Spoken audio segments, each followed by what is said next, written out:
Attention, all curious minds, innovators, and trendsetters. It's time to pause, lean in, and get ready for an extraordinary journey as we dive deep into the fascinating realms of life, technology, entertainment, and business. Let's explore, learn, and grow together. Brace yourselves, for the next thrilling episodes of HIPTHER Talks is about to take off. Counting down from 10, 9, 8, 7, 6, 5, 4, 3, 2, 1.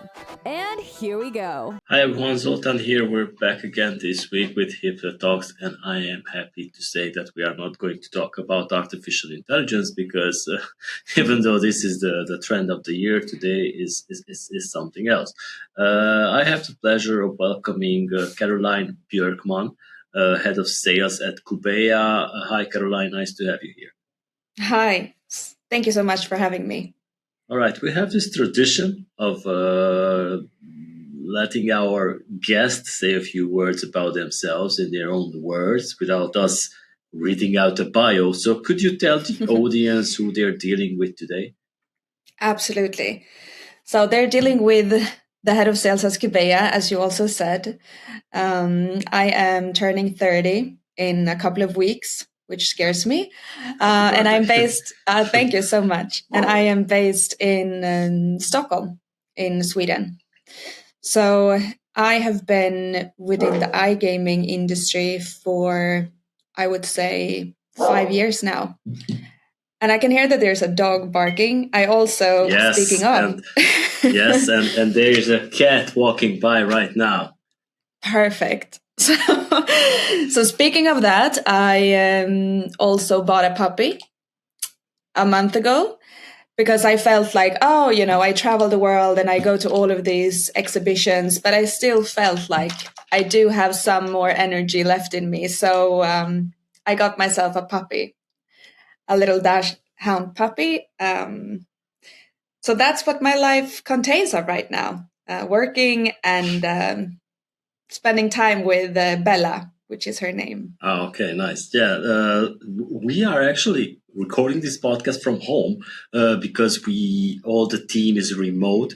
We have 4 cats and 2 dogs in the house, wandering around all day. So yeah, they come by, sit down, and that's the natural beauty of it. We're not in a studio to be very. How should I put this? Because I saw many podcasts being so dull about sitting, and like, okay. So what's up? We're not about that. So Caroline, no, they're more than welcome to be a part of this recording. Exactly. So this is actually a new role for you, which is a couple of months now. So what drew you to this opportunity, and how has this transition been so far? On a personal note, the ability to take more responsibility and ownership really drew me to this. And then also the excitement to be a part of a company that is in a scale-up phase. I would say that Cubeia really is that. Cubeia is a company that is producing very exciting and reliable products at scale. So those things combined made me go with this opportunity. All right. So just last week, we had a team member from Simplify, from your earlier team. So could you share how your previous experience at Simplify has shaped your approach? Maybe talk about lead generation or maybe strategic partnerships that you are doing at Cubeia. Yeah, absolutely. Simplify is a SaaS company, and SaaS in general is incredibly routine when it comes to sales pipe management. So Cubeia, again, in the scale phase, has been the perfect environment to roll out pipe management and also maturity measures to ensure that we can really get the real return of investment. All right. This is like very an interesting thing because usually you see these videos and an insertion is done that you should watch the earlier episode of the podcast, but this is actually the earlier episode of the podcast with Simplify, which I really enjoyed. So I'm really looking forward to hearing more about you, about Cubeia. So let me just the cat is going to just walk here. Meow. Good. Yeah. All right. So Cubeia is entering a new growth phase, right? So what excites you most about this journey? Because we've been covering the news on our websites frequently. So I would really like to hear more about these plans from you. Yeah.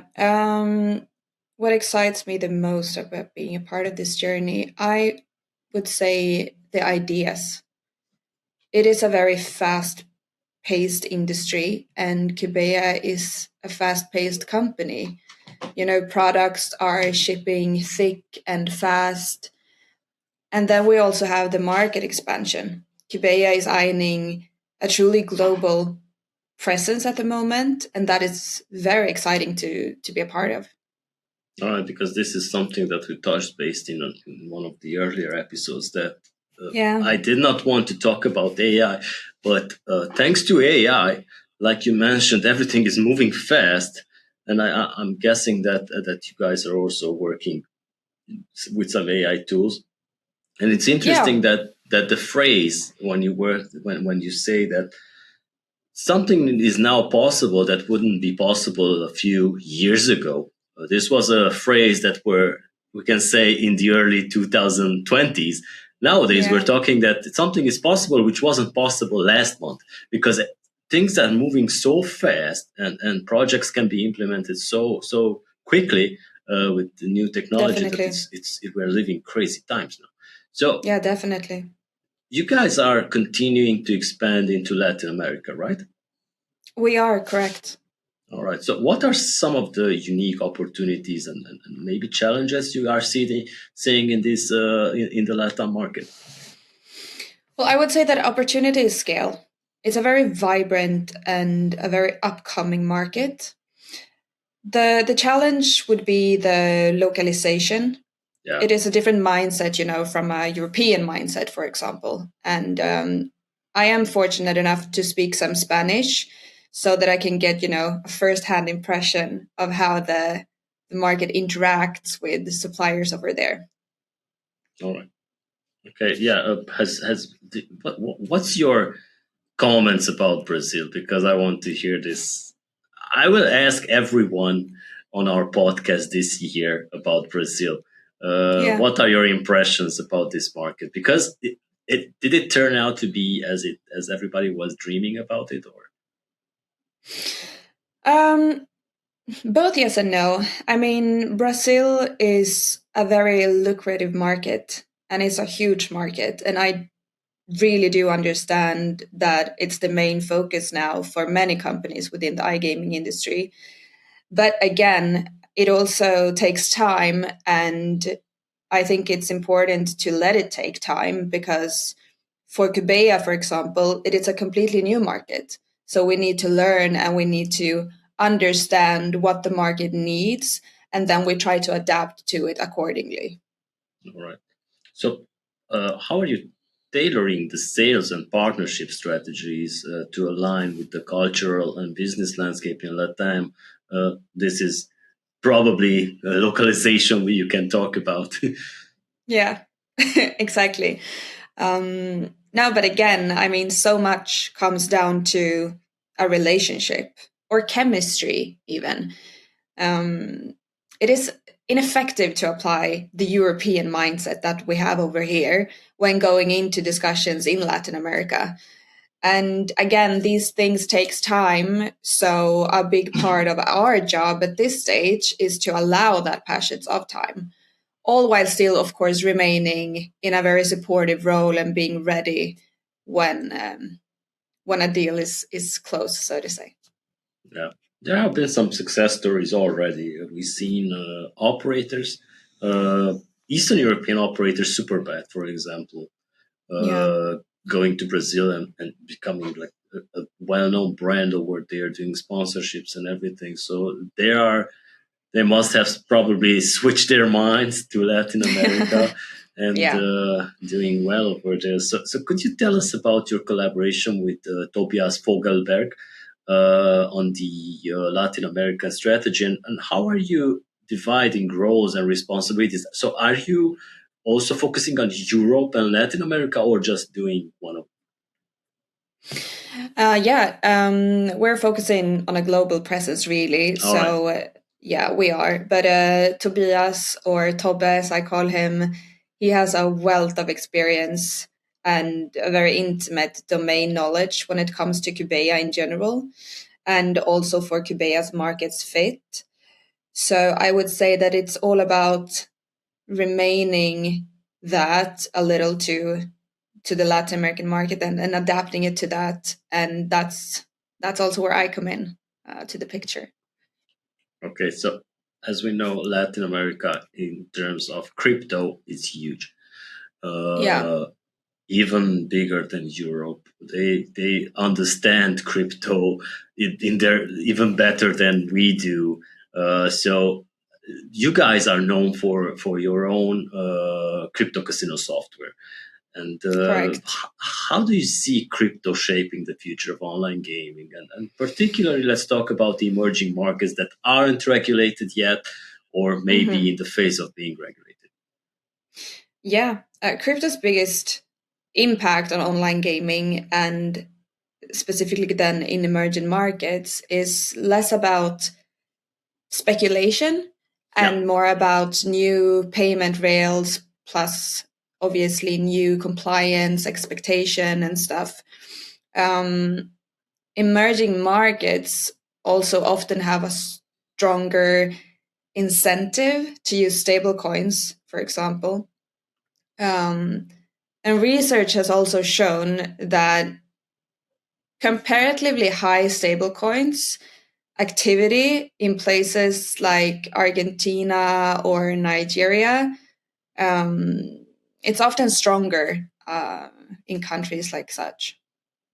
Yeah, most probably we had, because we also focus on fintech and banking on our podcast and our Yeah, conferences. We've been yeah, talking about with some experts that actually in those markets they use crypto because of the high volatility of their currency, basically. So even if we yeah, say that crypto is very volatile and jumping up and down, it's still better than their own currency. So it's much more definitely. stable for them to invest in cryptocurrency. And even in some African countries, they use their prepaid cards on their mobile phones I know. to Yeah, buy groceries, to pay, because those are not losing their value. So, which is a crazy thing for us Europeans to think about. You use your euro everywhere, and that's it. These guys are actually using crypto in a way that it has meant to be, that just like not investment like some other people do. So I'm also interested about what's the strategy behind strengthening Cubea's poker network, yeah, and how are you engaging with operators to grow this segment? Because poker has been huge.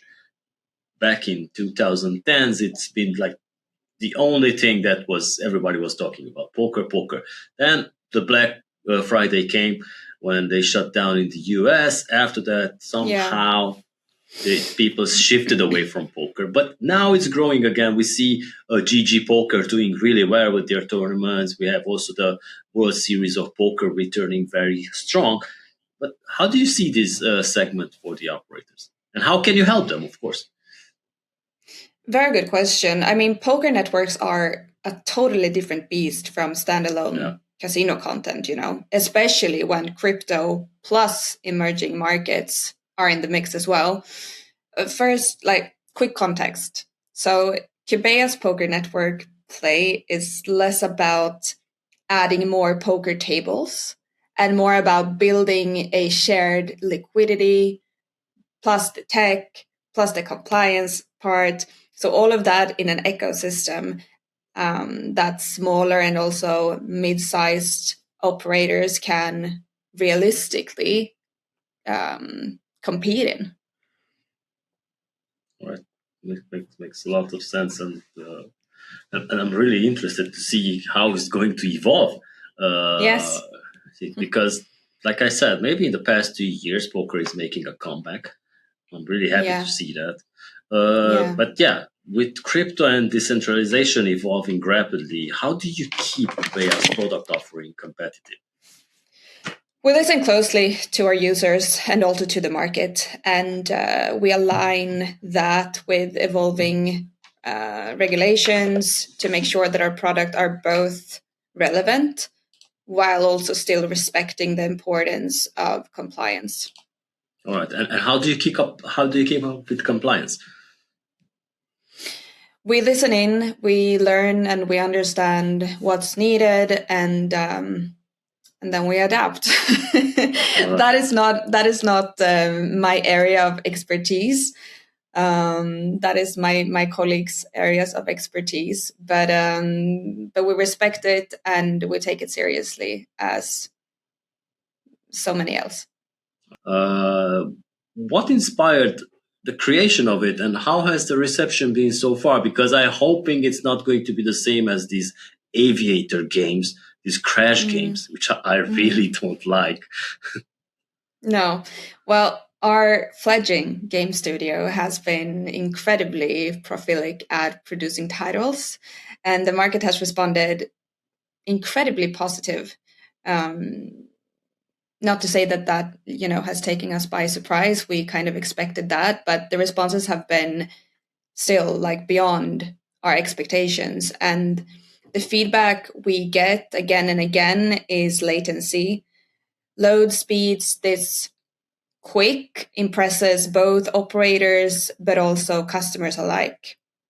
So prediction markets is definitely a growing movement right now.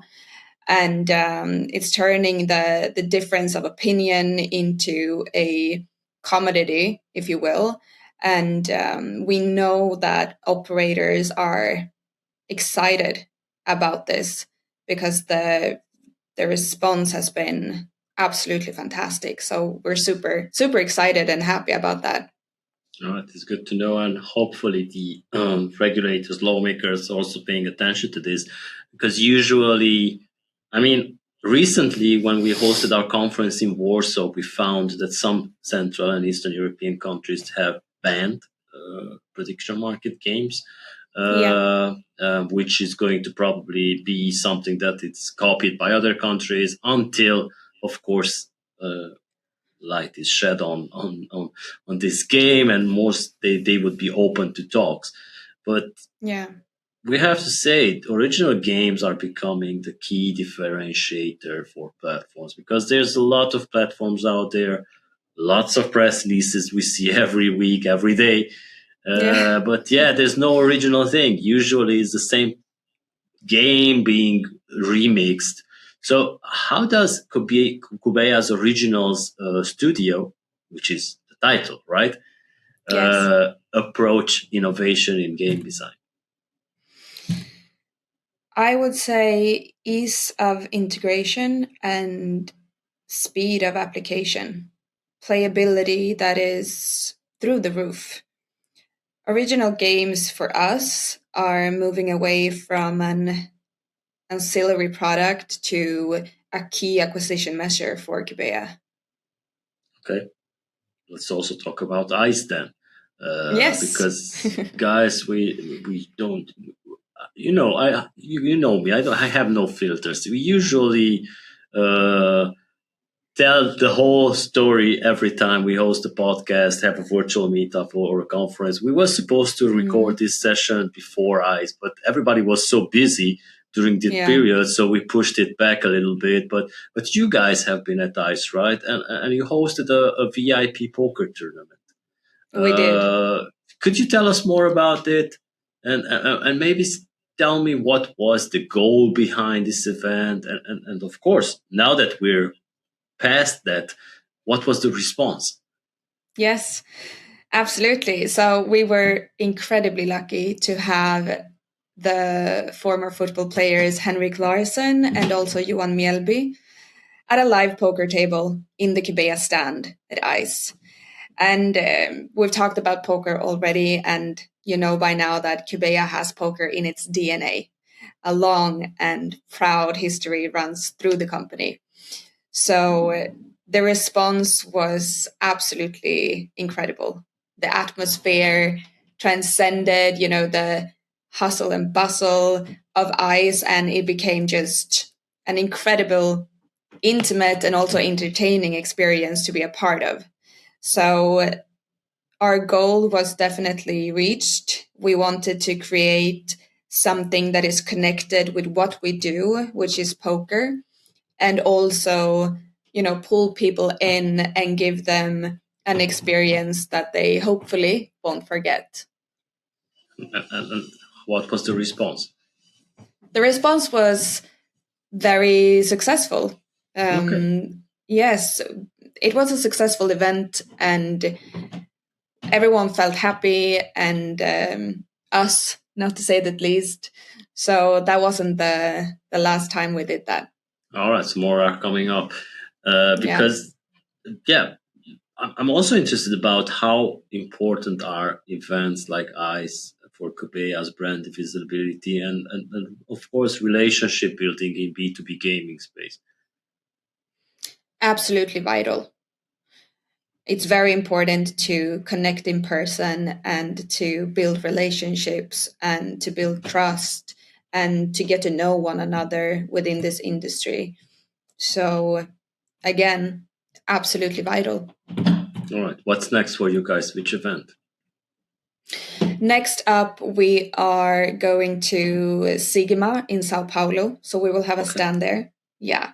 And That's then we April. will probably, that's April, correct. Yep. And then we will probably go around a bit more as visitors as well. And then after Sao Paulo, the next conference where we will have our own booth will be SBC in Lisbon.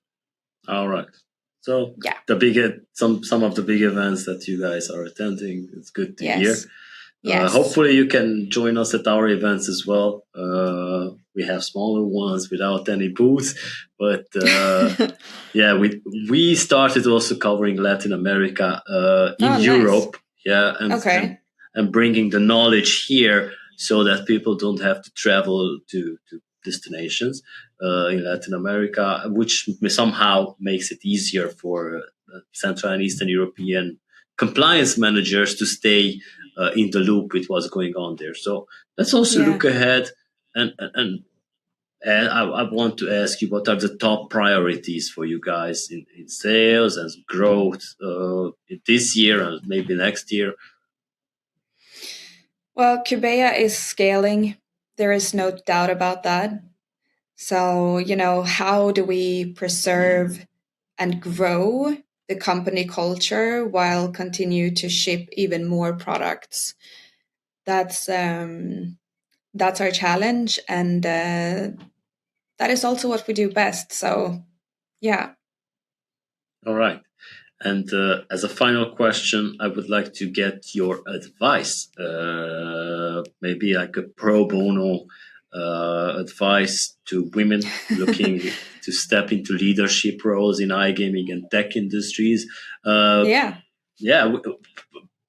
Just like as a something to add here, we never seen a lack of women in the iGaming and tech industry in the Central and Eastern European region. I know that in the western part of the world is different, but I just wanted to point this out that there's not a lack here, but we are really, really happy to push this message. Definitely. And as a woman, I would say that don't wait until you're ready. Leadership grows by doing. So I would say build a strong network, maybe even seek out some mentors and learn the business side as well as the tech side. I would also say that maybe most importantly, bring your own perspective, because the industry doesn't need more copies of the same leadership style. It needs more feminine, diverse voices, and also ways of thinking. So don't wait until you're ready. Just do. All right. Especially since the International Women's Day is coming up in March, and this episode is being aired on, I think, just let me quickly check, guys, the 3rd of March. So it's very, very close. Perfect. And hope this message gets copied around our network. And Caroline, thank you so much for your time. Thank you. I will let you get back to work because we probably have many things to do. Oh, I do. Crazy times. And thank you guys for joining us. We will be back next week with more crazy stuff.